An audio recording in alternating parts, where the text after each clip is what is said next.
Welcome to 100 Yards of Football this evening. We have our NFL Draft Prospect Special. This evening, we're going to highlight Patrick Surtain, Jr., cornerback out of the University of Alabama. If you like the video this evening, please comment and share it here on 100 Yards Football. I'm your host, Vincent Turner, and joining me this evening is a very talented gentleman who knows all about the University of Alabama football. If you've been watching our videos all season, he's been a correspondent. He's been the guy who's broke down the University of Alabama's great season this year. So who would I rather have for me breaking down these top NFL prospects out of the University of Alabama than my man, the talented, the best high school coach in the state of Georgia, Mr. Kevin the Bull Jones. If you like the video this evening, please comment and share it. So let's get started, Mr. Jones. Tell the audience and tell the nation what makes Patrick Surtain Jr. so special on the next level. Well, of course, you know, as you can see, I'm rocking the other half of what the mother-in-law got me. We didn't forget about that lately. Welcome. I'm glad to be here, Vincent. Great to talk about one of the best football players in college football today. That must be your zodiac sign you're working on up there, Vincent. It definitely can't be anything else. Not tonight. Going down real soon in about another hour and a half. So let's talk about Patrick Surtain. By and large, after you get through breaking down, go ahead. One of the best. After you get through breaking down Mr. Surtain, go ahead. I'm sorry. Go ahead. Yeah. What? Go ahead. I'm sorry. Listen, listen. Patrick Surtain is one of the best players in the 2021 draft, bar none, and he's proven that on the field against top competition. 6'2", 205 pounds. He has been a starter ever since he came to Tuscaloosa. He's had 37 consecutive starts. SEC Defensive Player of the Year. He's been targeted 45 times this year. He's only given up 19 catches for only 256 yards. And keep in mind, Vincent, he's only given up one touchdown all year. That was Trayvon Grimes that beat him in the SEC championship game. And of course, Grimes, like a lot of the players in the SEC, you're facing the best of the best. And sometimes it's going to happen. But he only gave up one the whole season. And when you talk about playing against Lane Kiffin and talk about playing against Texas A&M and all those other offenses, you know, to go through a whole season and give up only one touchdown pass thus far with the championship game coming up now, that is just miraculous. So he has been a true defensive specialist. He can take away one side of the field, even though, Vincent, that's not the true scheme of the Crimson Tide. You know, a lot of press man. Listen, everybody says they want to play press man, but let's keep it real, sports fans. So Alabama fans, bring your ears a little closer. Some people say press man, but they don't want to touch anybody when they get in front of a receiver. They just talk about it. Here you have a person in Patrick Surtain that has three different phases of the press man that he can accomplish. He can do the mirror drill, a mirror press man, which is what a lot of the collegiate guys do as well as the NFL guys do. Then he can have one-hand stab on the press coverage on a receiver, as well as he can have a two-hand jam and then let go and redirect and follow the football. But one of the things, Vincent, that I think is really special about Patrick Surtain that sets him apart from a lot of the other corners coming out in the 2021 draft is the fact that when he is defending a receiver downfield, he can turn into the receiver and look up for the ball, or he can turn with his back to the receiver and mirror the football as it comes down, track the football as it comes down, and feel for that receiver with his offhand as he knocks the ball away with his free hand. So many cornerbacks can't do that. So once again, it's turning into the receiver on a deep ball and attacking through the hands, or he can turn with his back to the receiver and he can track the ball and knock it down. Once again, a lot of defensive backs, they usually are proficient at one, but he's able to do both. Is he twitchy? No, he's not a twitchy guy. So for him, it's all about press man coverage, really, where you're up in front of people as opposed to off man. Okay, and in fact, When he was beaten by Trayvon Grimes, he was in an off-man coverage, and that's how they, Grimes was able to separate from him.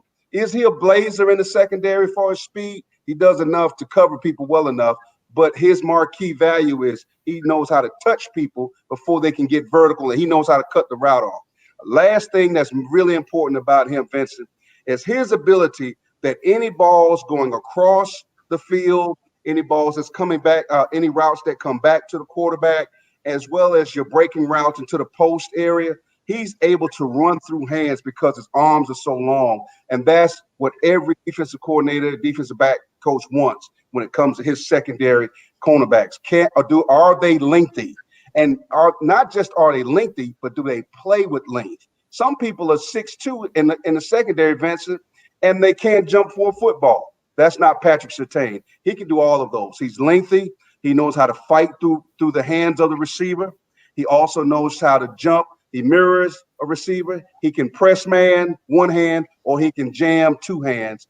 And everybody can't do that in college football today. Most cornerbacks are afraid to do that because they're afraid to get beat. But when you practice against Jalen Waddle, Devontae Smith, Mechie, and all those fantastic receivers that Bama has, you get good at playing against the best. Last thing I like to say, iron always sharpens iron. And that's how you end up being one of the top cornerbacks coming out in 2021 draft. I would say this about Patrick Surtain Jr. I think it's good that he had a father that played at a high level with the Miami Dolphins. His father, along with Sam Madison, was a pretty good talent in the National Football League. But I tell you what I really love about him, I like his size at 6'2", and it's a big play press off the line of scrimmage.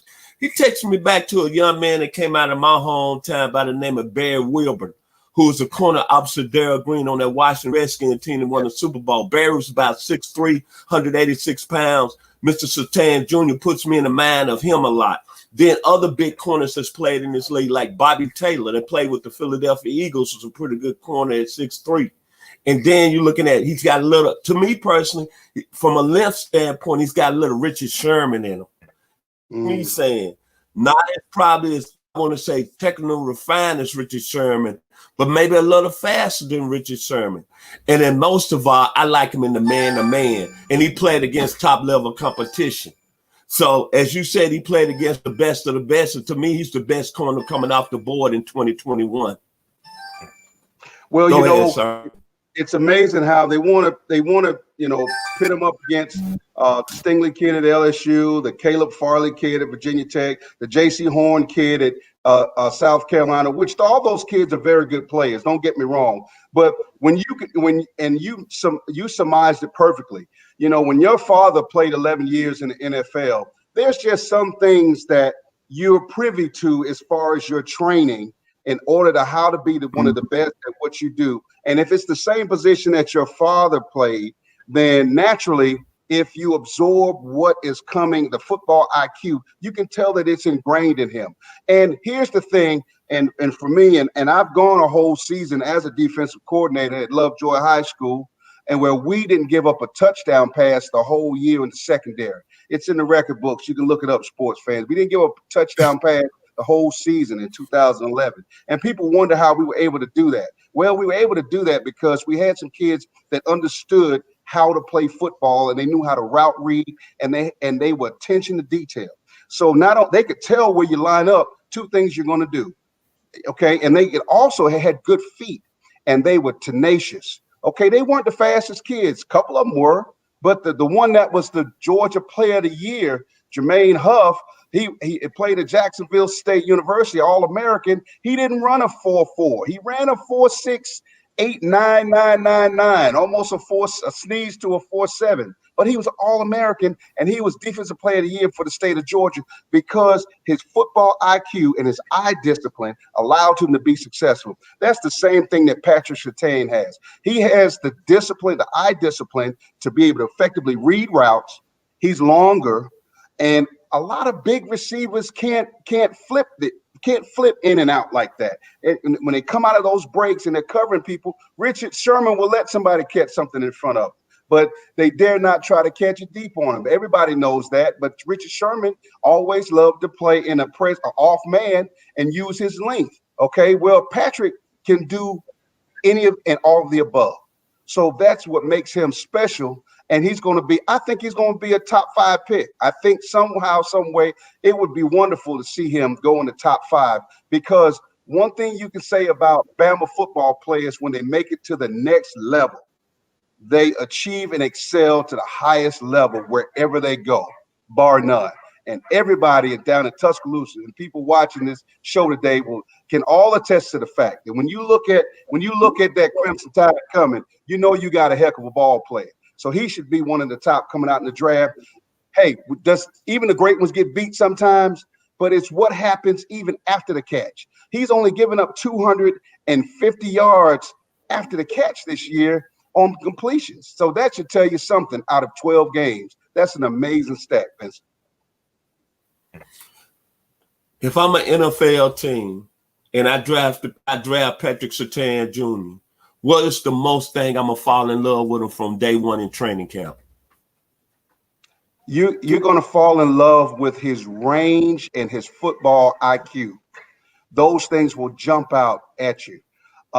Being able to watch his length and athleticism, allow him to break on balls and be able to take his long hands and punch through the receiver's hands when he's going to catch that football. There's sometimes, Vincent, he will even let the receiver catch the ball, wait for them to bring it in, only for him to strip it, punch it out. That's a technique that not everybody has. Some people can do it, but only the great ones. Those will stand out when he gets in the NFL camp.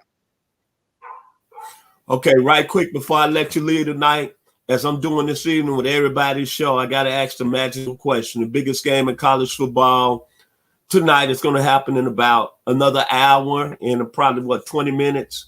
I know who you rolling with, but right quick, how do you see the game going between Ohio State and Alabama? Who's going to be the keys to the game, and what's the score going to be? It's going to be an Ollie Frazier part 3. It's going to be a slugfest. Bama's not going to be able to be stopped offensively. Defensively, we're going to have to deal with Justin Fields, and he can be miraculous, and he's probably going to have a pretty decent game if we don't touch him. That means we have to sack him. Our front 4 have to blitz him. We can't rush 5. We got to bring 4, Vincent. If we bring more than 4 and try to bring 5, Justin Fields will work his way around that, and he'll bump his head on the goalpost. Look for him to have a big game. The receivers, Olave, he has to have a big game because we're going to shut down Trey Sermons. Sherman's going to be shut down, but Olave is the one that concerns me the most. On the other side of the ball, whether Jalen Waddle plays or not, the show is Mr. 22, Mr. 6. The show will begin. I think it's going to be a big score. It's going to be a slugfest, and we probably won't pull away in the game until late in the fourth quarter. That being said, I'd like to thank Mr. Kevin Jones, and as I always say, Sweet Home Alabama, by the great group Leonard Skinner. So we'll be Sweet Home Alabama this evening for the University of Alabama. If you like the video today, please comment and share it. And all I have to say is this: the Ohio State Buckeyes and roll tide. Thank you this evening for watching 100 Yards of Football with Vincent Turner and my man Kevin, the Bull Jones. Have a good evening and enjoy the game tonight.